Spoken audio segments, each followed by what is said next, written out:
Hello student, আমি Moumita Majumdar. Welcome to our channel. আশা করি তোমরা সকলে খুব ভালো আছো। স্টুডেন্ট, তোমাদের কিন্তু সেকেন্ড সেমিস্টারের মেজর ইংলিশের ক্লাস চলছে এবং নোটসও প্রোভাইড করা হচ্ছে।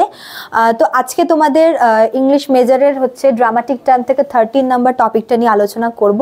তার আগে বলে রাখি, তোমরা যারা আমাদের সঙ্গে যোগাযোগ করতে চাও তোমরা আমাদের হেল্পলাইন নাম্বারে যোগাযোগ করবে অবশ্যই। আমাদের দুটো নাম্বার রয়েছে, এখানে দেখো, একটা হচ্ছে 6295916282, আর একটা হচ্ছে 7076398606।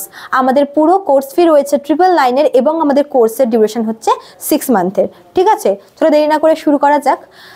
দেখো, তোমাদের কিন্তু ড্রামাটিক টার্মের প্রায় শেষের দিকে হচ্ছে চলে এসেছি। রেগুলার কিন্তু ভিডিওগুলো আপলোড করা হচ্ছে, তোমরা প্লিজ চ্যানেলটি ফলো করবে, তোমরা সব ভিডিও সেখানে পেয়ে যাবে। তো আজকে 13 নাম্বার টপিকটা হচ্ছে ইন মিডিয়া রেস। ঠিক আছে, ইন মিডিয়াস রেস এভাবেও আসতে পারে, তোমাদের সিলেবাসে ইন মিডিয়া রেস দেওয়া। দেখো, এটা হচ্ছে একটা ল্যাটিন টার্ম, এটা ল্যাটিন ফ্রেজ, ঠিক আছে, যার মানে হচ্ছে in the middle of things, মানে কোনো কিছুর মাঝখানে বা কোনো জিনিসের মধ্যে। ঠিক আছে, দেখো এটা হচ্ছে যদি আমরা সিম্পল ইংলিশে বলি, সিম্পল ইংলিশে যখন মানে কোনো গল্প মাঝখান থেকে শুরু হচ্ছে, মনে করো যে কোনো আমরা ফিল্মেও এরকম দেখি যে কি হচ্ছে যে মাঝখান থেকে কোনো একটা স্টোরি শুরু হচ্ছে। ঠিক আছে, মানে একদম স্টার্টিং থেকে না দেখিয়ে মাঝখান থেকে, মানে এর আগে হয়তো অনেক ঘটনা হয়ে গেছে, অনেক ইনসিডেন্ট হয়ে গেছে। ঠিক আছে, তো সেগুলো হচ্ছে মানে আমরা জানতে পারি না, একদম গল্পটা মিডল থেকে শুরু হয়। আমরা সেই পিছনে ফেলে আসা গল্পগুলো জানতে পারি দুটা ভাবে। একটা হচ্ছে থ্রু ফ্ল্যাশব্যাক, মনে করো ফ্ল্যাশব্যাকে গিয়ে হচ্ছে আবার দেখায় যে আগে কি কি ঘটনা ঘটেছে, আর নয়তোবা মনে করো যে কোনো একটা ক্যারেক্টারের থ্রুতে। ঠিক আছে, কোনো ক্যারেক্টার মনে করো যে ভাবছে, ফ্ল্যাশব্যাকে গিয়ে কোনো একটা ঘটনাগুলোকে ভাবছে, অথবা মনে করো যে কেউ একজন কাউকে বলছে যে পাস্টে যেগুলো হয়েছে সেগুলো বলছে। তো এইভাবে ফ্ল্যাশব্যাকে গিয়ে বা কোনো ক্যারেক্টারের থ্রুতে কিন্তু আমরা আগের ইনসিডেন্টগুলো জানতে পারি। ঠিক আছে, তো গল্পটা এভাবে মিডল থেকে শুরু করে।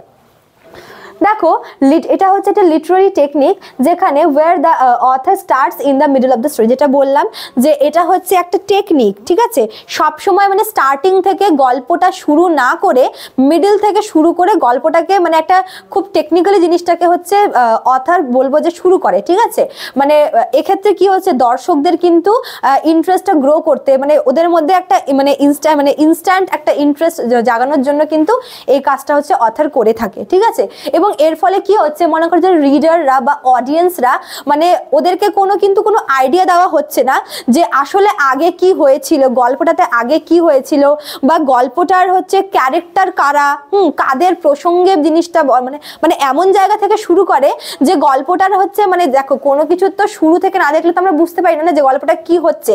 তো এখানে মানে এমনভাবে গল্পটাকে শুরু করা হয় মিডল থেকে যে মানে আমার মানে দর্শকদের কাছে বা মনে করো যারা যখন কোনো আমরা লিটারারি পিস পড়ছি তখন রিডারদের কাছে কিন্তু জিনিসটা অধরা থাকে যে অ্যাকচুয়ালি মানে গল্পটা ছিল কি ব্যাপারে, মানে কারা কারা ছিল, মানে ক্যারেক্টার কারা, বা মনে করো যে কি এমন হয়েছে। ঠিক আছে, এরকম কিছু জিনিস হচ্ছে মানে না জানিয়ে আমাদেরকে দর্শকদেরকে না জানিয়ে কিন্তু শুরু করে দিচ্ছে। ঠিক আছে, এবং পরে গিয়ে আমরা দেখতে পাচ্ছি যে মানে ফ্ল্যাশব্যাকে গিয়ে অথবা কোনো একটা ক্যারেক্টার অন্য একটা ক্যারেক্টারকে বলছে, এবং তখন থেকে কিন্তু আমরা জানতে পারছি যে আচ্ছা এই ব্যাপার, এরকম ঘটনা ঘটেছিল, এই ক্যারেক্টার ছিল।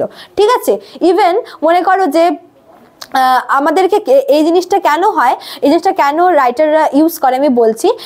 কি হয় যে যখন আমরা প্রথম থেকে কোনো একটা গল্প পড়ে আসছি, ঠিক আছে, আমাদেরকে অনেকটা পেশেন্টলি ওয়েট করতে হয়, আমাদেরকে অনেকটা ধৈর্য নিয়ে গল্পটা দেখতে হয় যে শেষমেশ কি হবে। ঠিক আছে, মানে ইন্টারেস্টটা খুব মানে পরে আসে, আস্তে আস্তে গ্রো করে। ঠিক আছে, বাট যখন এই জিনিসটা হয়, যখন কোনো একটা স্টোরি মিডল থেকে শুরু করে আবার মনে করো ফ্ল্যাশব্যাকে গিয়ে এরকম দিল, মানে মিডল থেকে শুরু হওয়া মানে কি গল্প তখনই কিন্তু হচ্ছে রিডারদের মনে বা অডিয়েন্সদের মনে একটা ইন্টারেস্ট দিয়ে দিল যে আচ্ছা এখান থেকে শুরু, তাহলে এর আগে কি ছিল। ঠিক আছে, মানে এর আগে কি ছিল বা এর পরে কি হবে, মানে ইন্টারেস্টটা ওদের ইনস্ট্যান্টলি গ্রো করে তখনই। ঠিক আছে, আর এমনি শুরু থেকে শুরু করলে, গল্প শুরু করলে কি হয়, ইন্টারেস্ট ইন্টারেস্টটা আসে কিন্তু খুব আস্তে আস্তে আসে। মনে করো যে মানে যত গল্প আগায় তারপরে গিয়ে আস্তে আস্তে ইন্টারেস্ট গ্রো করে। বাট এই ক্ষেত্রে কি হচ্ছে, মনে করো যখনই মাঝখান থেকে দেখালো না তখনই মনে হবে যে আচ্ছা এটা কি ব্যাপার, মানে এটা কেন এরকম হলো, বা এর আগে কি এমন হয়েছিল যে এরকম কিছু, ঠিক আছে।